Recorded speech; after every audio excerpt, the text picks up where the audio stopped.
नमस्कार दोस्तों, मैं अविनाश दास रेशनल कबीर यूट्यूब चैनल में आप सबका हार्दिक स्वागत करता हूं।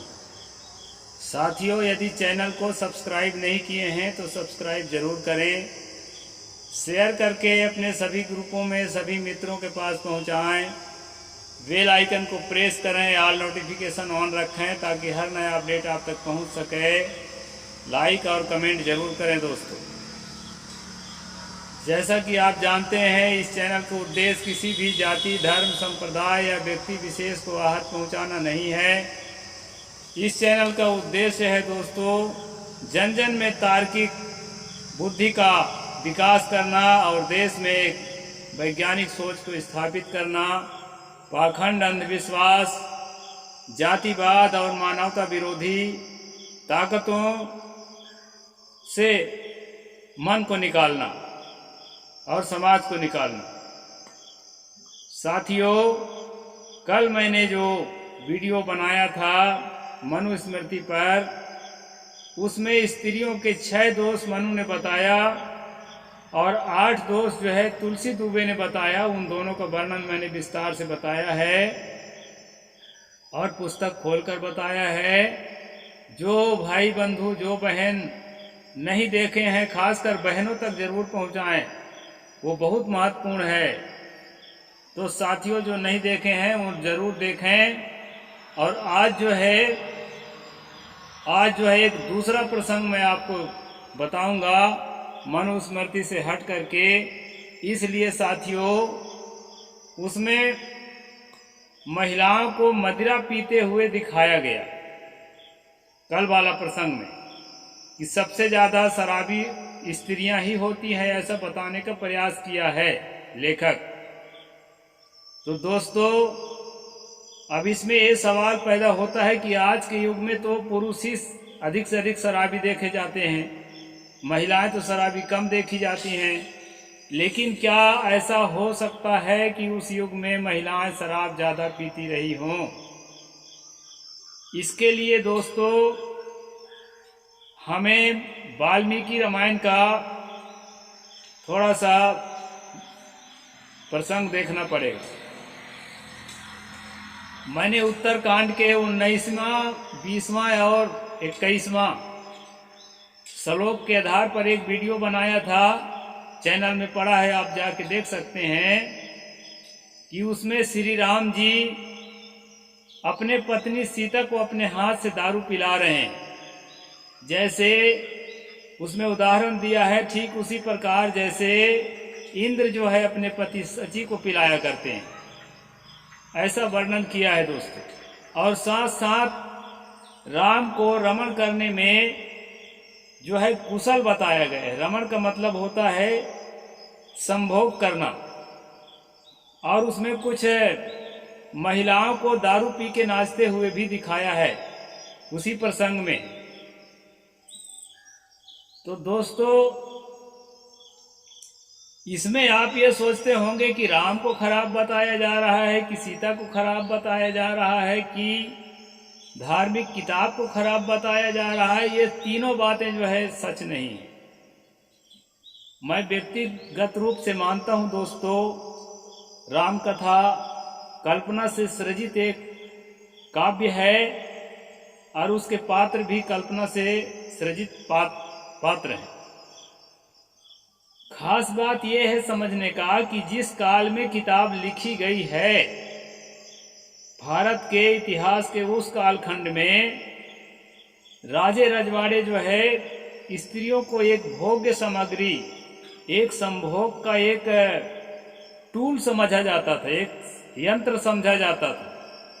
इसलिए दोस्तों, महिलाएं स्वतः शराबी होती थी कि नहीं होती थी, उनको पिलाया जाता था, मदमस्त किया जाता था, ताकि जो है उनको शुद्ध बुद्ध खो जाए, उनके साथ क्या होता है, उनकी इज्जत के साथ क्या होता है, उस पर वो बहुत ध्यान ना दें।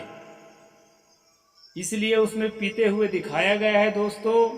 अब आप लोगों को ये भ्रम न रह जाए कि मैं राम के खिलाफ हूँ, इसलिए कि मैं उस जमाने में जो चलता था, जितना ज्ञान था लोगों के पास, उस बात को प्रदर्शित कर रहा हूँ।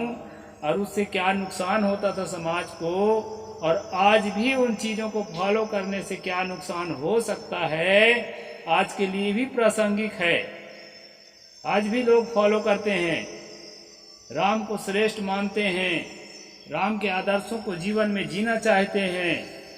इसलिए सचेत करना जरूरी है दोस्तों। इसका अर्थ ये नहीं है कि हम राम भक्त हैं। हम राम भक्त नहीं होते हुए भी जो उसके विपक्षी दल है, यानी कि रावण का राज दूध का धोया हुआ था, ऐसा नहीं।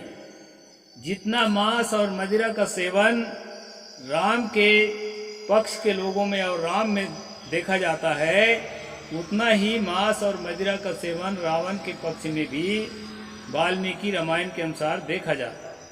यानी एक शान शौक माना जाता था। एक जो है, अभी देखिए लोग तेजस्वी यादव मछली चबाते हुए एक वीडियो वायरल किया, तो उसके पीछे जो है ट्रोल गैंग चलने लगा। बहुत सारे लोग ट्रोल करने लगे कि नवरात्र में मछली खा रहा है, कैसा आदमी है नेता होते हुए। तो साथियों, राजे रजवाड़े जो होते हैं आज के ज़माने में, जो नेता होते हैं, उनका एक शौक है, एक फैशन है। हम मांस खाना मदिरा पीना को प्रमोट नहीं करते, बल्कि जो है उससे मुक्त होने के लिए हम प्रेरित करते हैं। लेकिन ज़माने के अनुसार वो सब बुरी चीज़ नहीं मानी जाती थी। तो साथियों,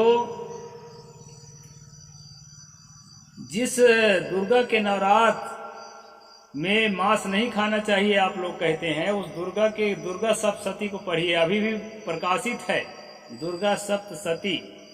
उसमें दुर्गा को खुद ही मांस खाते हुए, खून पीते हुए चित्रित किया है।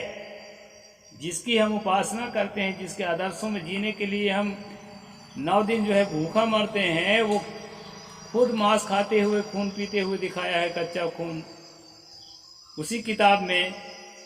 तो इसलिए दोस्तों, अंधभक्त बनने से काम नहीं बनेगा। आँख खोल के जो है भक्ति करें। तो आँख खोल के भक्ति करेंगे तो ये भगवान छूट जाएंगे। फिर जो है एक चरित्रवान मनुष्य की भक्ति करनी पड़ेगी, जैसे मैं कर रहा हूँ। तो ये बात है। आज मैं उस प्रसंग पर आपको ले जा रहा हूँ जो वाल्मीकि रामायण में सुंदर कांड एक कांड है। द्वितीय भाग का ये पहला कांड है। 2 भागों में है गीता प्रेस के। आपको जो है मैं दिखा देता हूँ। ये दोस्तों, ये है वाल्मीकि रामायण, और ये जो है गीता प्रेस गोरखपुर के द्वारा प्रकाशित है। तो इसमें जो है 11 सर्ग में दिया गया है सुंदर कांड के, कि धोखे में जो है हनुमान जो है सीता के धोखे में वो मंदोदरी को समझ बैठा था यही सीता है क्या। फिर सोचा कि नहीं, अरे सीता तो दुख में है, वो शोक में होगी, वो इतना मौज मस्ती कहाँ करेगी। यहाँ तो मौज मस्ती के जगह है। तो वहाँ दोस्तों क्या क्या चीज़ें हैं उसको मैं संक्षेप में बताता हूँ। फिर जब मैं वाल्मीकि रामायण पर स्ट्रीम करूँगा ना, तो विस्तार से बताऊँगा ये सब बातों को। अभी तो मैं एक उदाहरण के लिए वीडियो बना दिया ताकि आपको ये संतोष हो जाए कि राम की तरह रावण के पक्ष में भी मांस खाने वाले और मदिरा पीने वाले बहुत लोग थे। यहाँ पर बताया है कि वानर सिंह हनुमान ने वहां सोने के बड़े बड़े पात्रों में मोर, मुर्गे, सुअर, गेंडा, शाही, हरिन तथा मयूरों के मांस देखे। जब वो इन्वेस्टिगेशन कर रहे थे, चारों तरफ घूम के जांच पड़ताल कर रहे थे, तो उन्होंने देखा कहाँ पर, लंका में मोर, मुर्गे, सुअर, गेंडा, शाही, हरिन और मयूर के मांस देखे, और दही और नमक मिलाकर रखे गए थे। वे अभी खाए नहीं गए थे, अभी नहीं खाए गए थे। क्रिकल नामक पक्षी, भांति भांति के बकरे, खरगोश, आधे खाए हुए भैंसे, एक शल्य नामक मत्स्य और भेड़, ये सब के सब रांध पका कर रखे थे। इसके साथ अनेक प्रकार की चटनियां भी थी। भांति भांति के पेय पदार्थ भी विद्यमान थे। जीभ की शिथिलता दूर करने के लिए खटाई और नमक के साथ भांति भांति के राग खांडव भी रखे गए थे। ये दोस्तों श्लोक नंबर 17, 18, 19 सर्ग नंबर 11, सुंदरकांड, वाल्मीकि रामायण, गीता प्रेस, गोरखपुर। इसके आधार पर मैं बता रहा हूँ कि लंका की बात है। अब यहाँ दोस्तों 27वां श्लोक में आपको और दिखा देता हूँ क्या कहते हैं। किसी घड़े में आधी मदिरा शेष थी, किसी में घड़े की सारी पी ली गई थी, तथा किन्हीं किन्हीं घड़ों में रखे हुए मद्य सर्वथा पिए नहीं गए थे। हनुमान जी ने उन सबको देखा। इस प्रकार दोस्तों मैं रावण के या लंका की निंदा करने के लिए वीडियो नहीं बनाया हूँ, बल्कि इस बात को बताने के लिए वीडियो बनाया हूँ कि उस समय का जो जिस कालखंड में किताब लिखी गई है, उस कालखंड के राजे रजवाड़े कैसे अय्याशी करते थे, उनके अय्याशी की क्या क्या सामग्री होते थे, आज भी नेताओं के यहाँ होते हैं। तो इस प्रकार का वो सिचुएशन था जिस सिचुएशन में किताब लिखी गई है। इसलिए राम को, सीता को, रावण को, बड़े बड़े सारे पात्रों को मांस खाते हुए, मदिरा पीते हुए चित्रित किया गया। इसमें अचरज नहीं करना चाहिए। वाल्मीकि को ये मालूम ही नहीं था कि आने वाले समय में राम को भगवान माना जाएगा, और जो है आने वाले समय में मांस मदिरा को अच्छा नहीं माना जाएगा, और भगवान को मांस मदिरा खाते हुए देख करके लोग बुरा समझेंगे। इस बात का पूर्वानुमान वाल्मीकि को नहीं था, उस समय के किसी लेखक को नहीं था, मनु को नहीं था। इस बात को हमें समझना चाहिए और इतिहास को स्वीकार करना चाहिए कि हमारा अतीत जो है ऐसा था और वर्तमान ऐसा है, और फ्यूचर को कैसे बनाना है उसके लिए हमको रोड मैप तैयार करना है। साहिब बंदगी। जय जोहार, जय भीम, जय भारत।